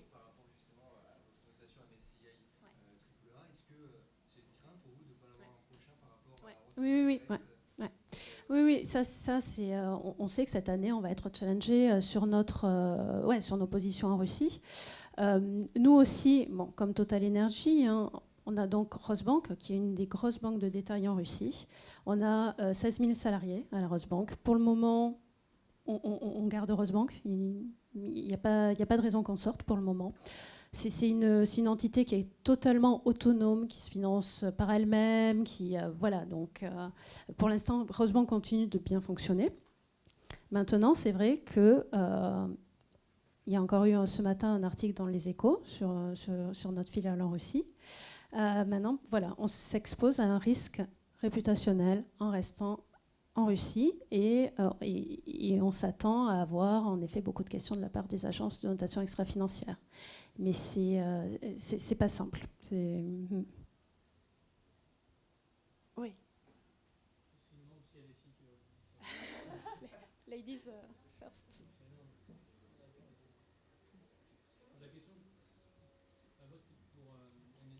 Oui, MSCI, ouais. fait, alors, nous, c'est plutôt dans les échanges qu'on a avec nos investisseurs. Et nos investisseurs, souvent, ils se réfèrent à MSCI. Et voilà, donc c'est à partir de là qu'on se dit que c'est l'agence de notation qui est la plus regardée. C'est une agence de notation qui est... moi, je regarde, enfin, pour le coup, je participe au questionnaire, je remplis tous les questionnaires des agences de notation extra-financières. C'est des trucs qui sont énormes, ces questionnaires. et MSCI, c'est une agence qui est vraiment pointue, qui a énormément... Voilà, qui connaît bien les entreprises qu'elle suit, qui... et qui est... Bon, elles sont toutes sérieuses, mais ouais, MSCI, pour nous, c'est un peu le top du top. Après... Une question. Oui, bien sûr. Puis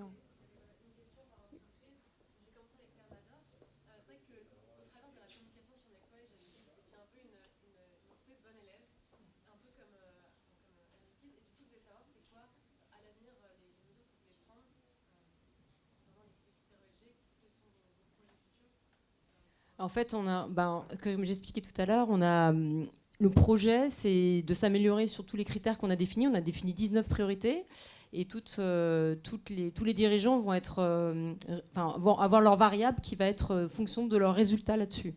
Donc, il y a un engagement fort de tout le comité exécutif pour que chaque filiale réussisse sur ces critères. Donc, il y a 4 dimensions. Il y a tout ce qui est gouvernance, il y a sociétal, social, et enfin social humain, on va dire, et environnement.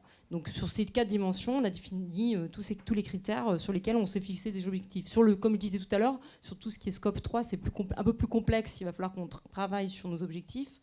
Scope 3, ce que j'expliquais, c'est tout ce qui est indirect sur l'activité, donc l'environnemental, notamment la fabrication des produits, et après le cycle de vie des produits, comment après on les recycle derrière. Donc c'est chez nos clients, comment ça se passe une fois que le produit, comment il va être jeté, donc, ou réparé, etc. Enfin, toutes ces questions-là. Donc on s'est mis des objectifs sur toutes ces dimensions. Voilà.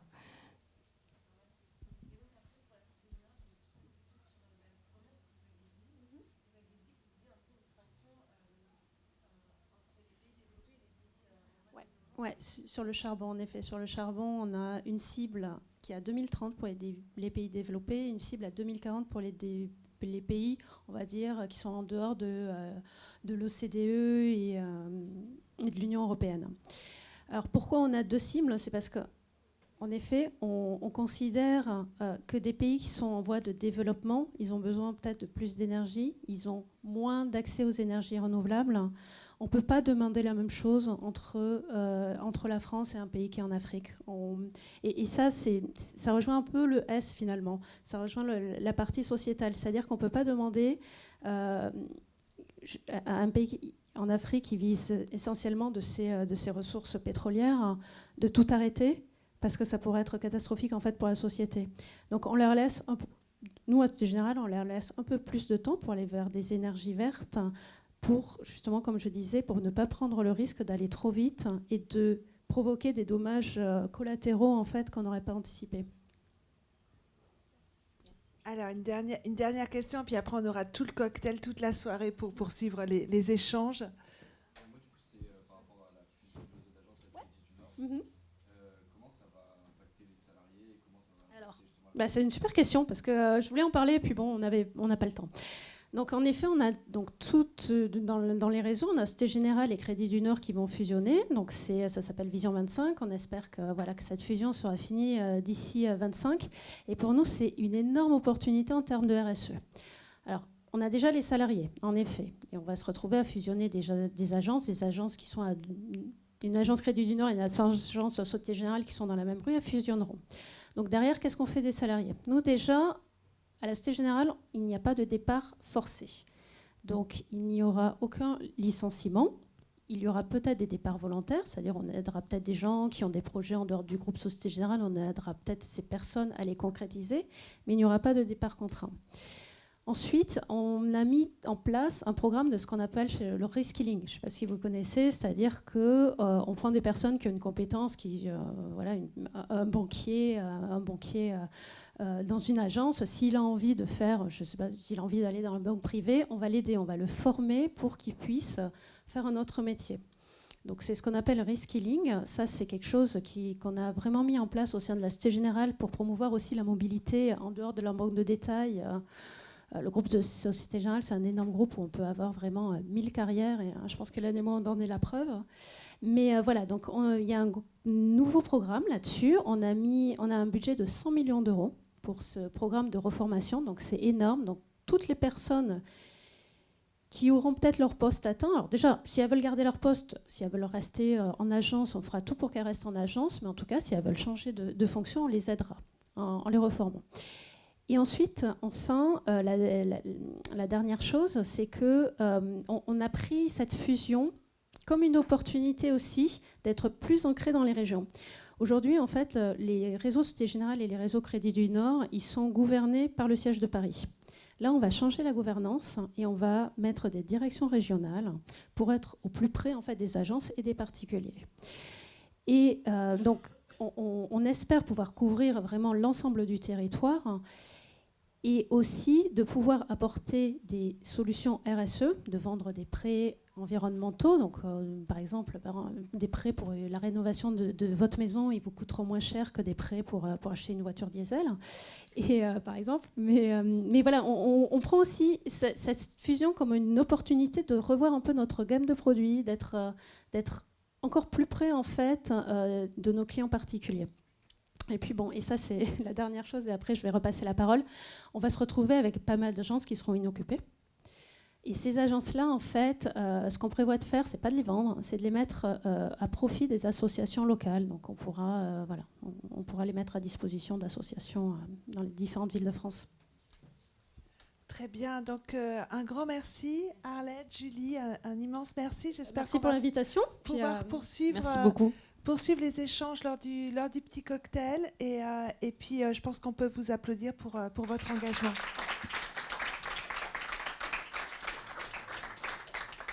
Roxana, je te redonne la parole. Là, le suspense est à son comble. Merci. Je vais me mettre là-bas, oui. Très bien. Donc, pendant que le jury s'installe, on va... Merci beaucoup.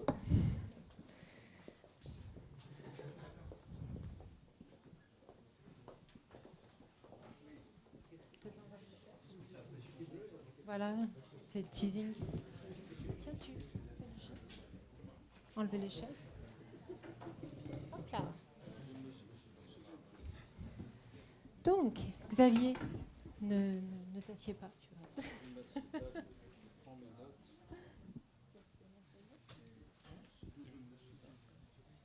C'est lui qui va... C'est toi qui as... Tu veux qu'on fasse un numéro 3 ? Arrête, parce que je change le truc moi à chaque fois. Ah ouais, non. Non, comme tu veux quoi ?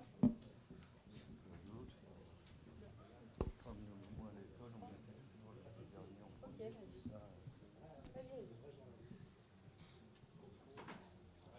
Je laisse une seconde pour le temps de le faire ou...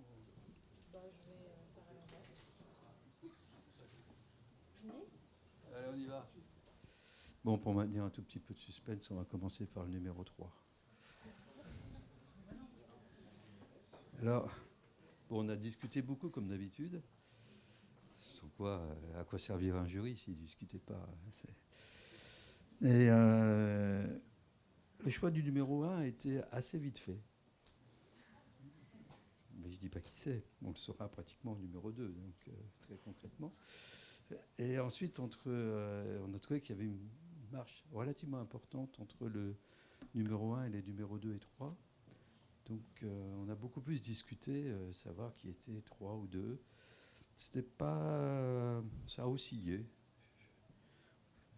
On va dire que c'est forcément des critères objectifs. Donc ça a oscillé et on a décidé que ça serait Chouban qui serait numéro 3. Voilà.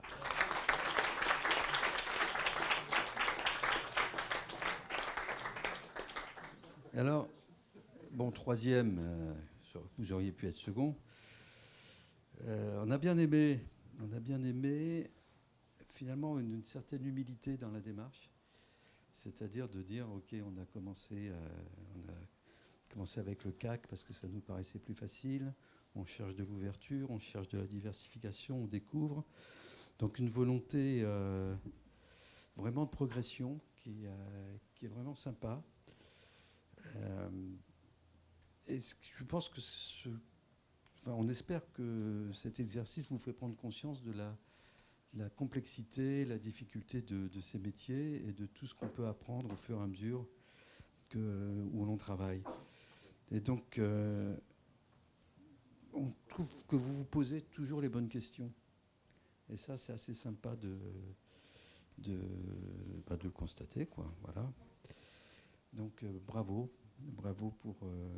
pour tout ce travail, parce que c'est quand même un gros boulot qui est fait par chacune des équipes. Hein, mais comme je suis la première équipe à être citée dans Choubank. Donc voilà, continuez, c'est pas fini. Ce qu'il y a bien avec les marchés, c'est que c'est jamais terminé, quoi. Ça recommence tous les jours et on a toujours des surprises. Parfois bonnes, parfois plus complexes. En numéro 2, on a mis, donc le numéro 1 va se retrouver, le savoir par définition, Dolphin. On a bien aimé votre analyse macro. Votre gestion cœur satellite, parce que finalement, c'est un peu ce que vous faites. Vous dites on a un cœur qui est composé de valeurs ESG assez profondes, et puis finalement vous jouez avec des satellites, avec des ETF pour essayer de doper le cœur. C'est une méthode, c'est une méthode qui a l'avantage en théorie, après dans la pratique, vous verrez, c'est généralement plus compliqué, de pouvoir assez bien gérer son risque finalement, puisque on a une base qui est assez construite. Voilà, là aussi, on a bien aimé aussi que vous ayez des convictions fortes et que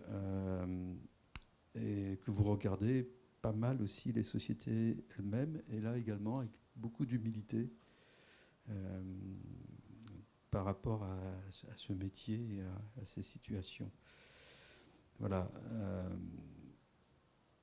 Les questions qu'on vous a posées aux uns et aux autres étaient quand même, grâce à mon camarade, pas toujours facile à répondre, c'est ce qu'on peut dire. Je sais pas. Voilà. Tu sais, c'est Starkey et Hutch, donc il me présente Starkey ou Hutch au choix. Voilà.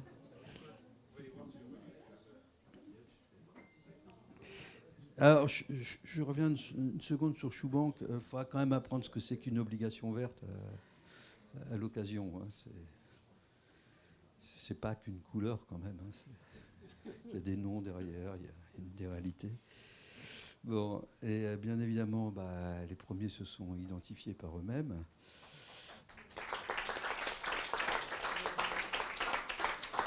Alors, entre nous, on les appelle chouchous. Donc les loups de la défense. Alors, au-delà de la qualité de la prestation, qui était dès la première séance, on vous avait fait quelques remarques. Enfin, vous avez trouvé excellent puisqu'on vous avait retenu. C'est ce qu'on aime bien, c'est que finalement, on a l'impression de servir à quelque chose. Nous, c'est-à-dire qu'en fait, on a l'impression que finalement, vous écoutez et vous apprenez de quelques recommandations que fait mon camarade, mais pas que lui. Donc ça, c'est pas mal parce qu'on sent que ça vous permet également de vous-même d'affiner votre manière de travailler. On aime beaucoup votre travail d'équipe. Ça ressort très fortement. Donc, on aime aussi le fait que vous assumez vos choix, que vous les présentez bien. C'est vrai qu'au début, on vous avait trouvé peut-être un petit peu trop marketing et peut-être pas assez gérant, ce qui, pour des gens qui viennent de la compta, nous avait très impressionnés. Et finalement, avec le temps, vous avez rééquilibré tout ça. Donc bravo. Je pense que, pour nous, c'est un vrai plaisir, hein, parce que, une fois de plus, comme c'est la dernière battle, on peut le dire. On est quand même vachement impressionnés. Hein. Il y a 1, 2, 3 parce qu'il faut 1, 2, 3, mais il y a 4, 5 aussi, et puis il y en a d'autres. On a aussi, Aldo nous l'a rappelé, c'est que sur la plateforme, il y a des gestionnaires individuels qui peuvent traiter. Et c'est assez amusant parce qu'il y a forcément un biais du survivant, puisque ne continue de traiter que ceux qui fonctionnent bien. Mais il y a des performances parfois très étonnantes. Tu nous disais, ça monte jusqu'à combien sur la période? Sur la période, il y a des individuels qui font 14, 13, 14%, quand des clubs sont plutôt à l'équilibre. Donc on voit bien cette différence de liberté que peut avoir un individuel que n'a pas un club qui se gère comme une société de gestion. Voilà, et donc ce qui veut dire qu'il y a de la place pour tout le monde, mais que les individuels dans une société de gestion, c'est pas comme ça que ça marche. Et quelque part, il vaut beaucoup mieux avoir la performance qu'ont les clubs pour rester dans ce métier longtemps que la performance de l'individu. Alors, vous n'avez pas accès à tous les outils sur la plateforme, mais on a quand même remarqué qu'il n'y avait aucun tracker de volatilité. C'est-à-dire que finalement, vous n'avez pas cherché à profiter ou à utiliser le fait que les marchés étaient devenus très volatiles pour créer de la performance.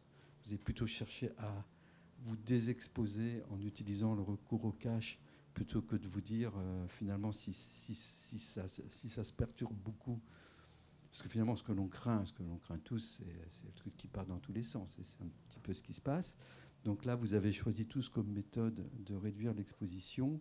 Donc vous auriez pu choisir une méthode d'augmenter d'acheter des trackers de vol. Donc ça, c'est...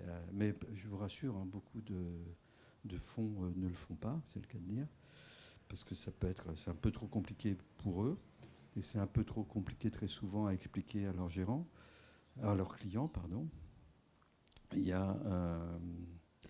mais c'est intéressant à analyser ou à observer, parce que finalement, c'est aussi toute la différence selon la société de gestion dans laquelle vous êtes susceptible de travailler demain. C'est clair, si vous allez chez Amundi, il faut commencer à dire on va mettre des trackers de vol dans la gestion des OPCVM grand public. Je ne suis pas sûr que vous fassiez une très longue carrière chez Amundi. Mais par contre, si vous allez chez Carmignac ou CPR, oui, bon, on va essayer pour rester dans le même groupe. Là, tu ne vas pas me la faire. Mais tu vas chez Amundi, là, chez Carmignac, tu auras peut-être plus de chance, au contraire, parce que tu diras, voilà, nous sommes rentrés dans un monde nouveau, un monde d'incertitude. Et finalement, ce qui caractérise la période à venir, c'est peut-être l'incertitude et donc le risque de volatilité. C'est peut-être de cela qu'il faut profiter plus que de se couvrir. Voilà, c'est mes quelques réflexions. Donc, en tout état de cause, un très très grand bravo, parce que chapeau, en quelques mois, une telle maîtrise des outils, alors singulièrement évidemment au Loup de la Défense, de multiples outils, mais enfin les autres c'est bien aussi. De multiples outils, visiblement vous les intégrez, vous les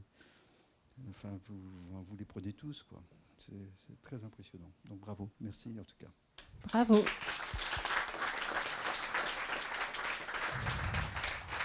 Alors, juste... Oui. Quoi ? Je tenais à dire aussi que bravo pour on nous a mis une sacrée pression avec les vidéos, plus la préparation des pitchs. En plus de ça, en fin d'année, vous avez vos examens, vous avez les préparations de vos stages et tout ça. Donc l'année prochaine, je pense qu'on mettra moins de pression en marquant sur les vidéos, mais vous aurez à en faire, mais pas systématiquement.